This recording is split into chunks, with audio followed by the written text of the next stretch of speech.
Hi అండి, good evening. నేను మీ RJ watts college పీడిని. ఈరోజు అయితే మా గ్రౌండ్లో ఒక చిన్న అవేర్నెస్ ప్రోగ్రామ్ అయితే స్టార్ట్ చేసాం. అదేనండి, ప్లాస్టిక్ వేస్టేజ్ అంతా కూడా ఒక దగ్గరికి తీసుకొచ్చి కలెక్ట్ చేసి ఒక పక్కన పెట్టడం జరిగింది. ఇక్కడ గ్రౌండ్కి రాగానే ఒక్కసారిగా అడిగాను, ఏమండి కొంచెం హెల్ప్ చేయండి, మనం గ్రౌండ్లో ఉన్న వేస్టేజ్ అంతా కూడా తీసుకొచ్చి బయట పాడేద్దాం అని. గ్రౌండ్లో ఉన్న ప్రతి ఒక్కరు కూడా నాకు చాలా అంటే చాలా సపోర్ట్ చేశారు. ఇంకా మెయిన్ ఈ పిల్లలు అయితే అబ్బాబ్బా సూపర్ అంటే సూపర్ అండి. పోటాపోటీగా నేనంటే నేనా అన్నట్టు మొత్తం గ్రౌండ్లో ఉన్న ప్రతిదీ కూడా తీసుకొచ్చి ఒక దగ్గర పెట్టడం జరిగింది. అలానే గ్రౌండ్లో ఉన్న అందరూ కూడా నాకు సపోర్ట్ చాలా అంటే చాలా బాగా చేశారు. మన హౌస్ని ఎంత నీట్గా ఉంచుకుంటున్నాం, అలాగే మనం ప్రాక్టీస్ చేసే, మనం డైలీ వాకింగ్ చేసే గ్రౌండ్ని కానీ, ఈ గ్రౌండ్ని అనే కాదు ఎక్కడ ప్లేసెస్ అయినా కానీ మనం శుభ్రంగా ఉంచుకుంటే చాలా అంటే చాలా బాగుంటుందండి. సో నేను ఈ ఒక్కరోజు చేశానని కాదు, డైలీ కూడా మనందరూ గ్రౌండ్లో ఉన్న వాళ్ళందరూ కూడా ఈ పని చేసుకుంటే మన ground clean and green super అంటే సూపర్గా ఉంటుందండి. మనకి ఎటువంటి హెల్త్ ఇష్యూస్ అటువంటివి కూడా రావు.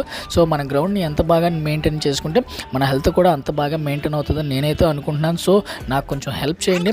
మళ్ళీ ఇలాంటి ప్రోగ్రామ్ డైలీ చేసుకుంటే మన గ్రౌండ్ సూపర్ అంటే సూపర్గా ఉంటుంది. సో నాకు హెల్ప్ చేసిన పిల్లలందరికీ కూడా చాలా అంటే చాలా థ్యాంక్ యూ. చాలా అంటే చాలా బాగా చేశారు. సో అందరికీ కూడా థ్యాంక్ యూ సో మచ్.